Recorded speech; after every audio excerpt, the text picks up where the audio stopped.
Hi வாங்க இன்னைக்கு சூப்பராக ஒரு வெஜ் சூப்பு ஆட்டுக்கால் சூப்பு மாதிரி முடவாட்டுக்கால் கிழங்கு சூப்பு அடிக்கிற குளிருக்கு சும்மா ஈவினிங் டைம் வச்சுன்னா ஜம்முன்னு இருக்குங்க. எனக்கு கோல்டு இப்போ அது குடிச்சதும் கொஞ்சம் பெட்டராக ஃபீல் பண்ணுறேன். நீங்களும் ட்ரை பண்ணி பாருங்கள். கிலோ வந்துட்டு 200 தான் விற்கிது.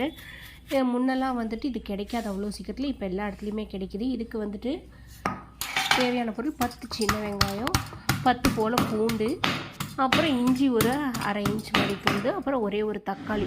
இஞ்சி பூண்டை வந்து நச்சு வச்சுக்கலாம். நம்ம இது மாதிரி ஸ்ப்ரே பாட்டில் வாங்கிட்டிங்கன்னா ஆயில் யூசேஜ் வந்து கொஞ்சம் கம்மியாகும். இது மாதிரி ஒரு 2 ஸ்ப்ரே பண்ணிக்கலாம். நீங்கள் என்ன சமையல் என்ன யூஸ் பண்ணுறீங்களோ அதுவே பண்ணிக்கலாம்.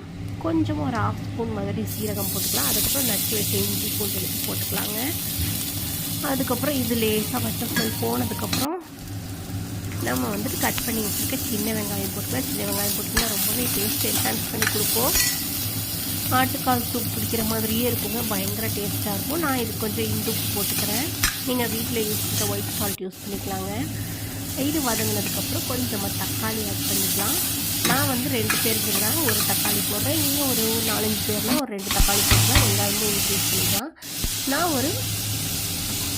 ஒரு விரல் இருக்கிற அளவுக்கு வந்துட்டு கிழங்கு முடவாட்டுக்கால் கிழங்கு க்ளீன் பண்ணி வச்சு அதை பொடிப்படியாக கட் பண்ணி ஊற்றிட்டேன். நான் வந்து இதுக்கு ஒரு 1 லிட்டர் மாதிரி தண்ணி ஆட் பண்ணேன். அது லாஸ்ட் வந்து ஒரு 2 பச்சை மிளகாய் போட்டேன் கொஞ்சம் காரத்துக்காக. பெப்பர் தூள் ஆட் பண்ணிக்கலாம் அப்படின்னு சொல்லிட்டு நான் பெப்பர் இதில் போடலை.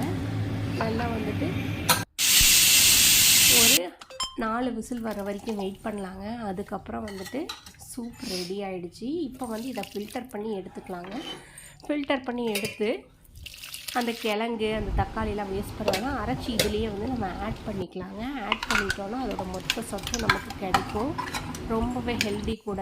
இதை மிக்ஸ் பண்ணி மறுபடியும் ஒரு டைம் வந்துட்டு நம்ம ஃபில்டர் பண்ணி குடித்தோன்னா சும்மா சூப்பராக இருக்குங்க. சளிக்கு ஜம்முன்னு இருக்கும். கை கால் வலி மூட்டு வலிலாம் சொல்கிறவங்களுக்கு வாரத்தில் ஒரு 2-3 டைம் இது மாதிரி செஞ்சு கொடுத்து பாருங்கள். அப்புறம் நீங்களே அடிக்ட் ஆகிடுவீங்க. இதில் கொஞ்சமாக பெப்பர் பவுடர் ஆட் பண்ணிக்கலாம். அப்புறம் உங்களுக்கு கொத்தமல்லி பிடிக்கும்னா கொத்தமல்லி போட்டுக்கோங்க. எனக்கு ரொம்பவே பிடிக்கும், அதனால் போட்டுட்டேன். இந்த வீடியோ பிடிச்சிருந்தா லைக் பண்ணுங்கள், ஷேர் பண்ணுங்கள், மறக்காமல் என்னோட சேனல் சப்ஸ்கிரைப் பண்ணுங்கள். இன்னொரு வீடியோவில் பார்க்கலாம். பாய்.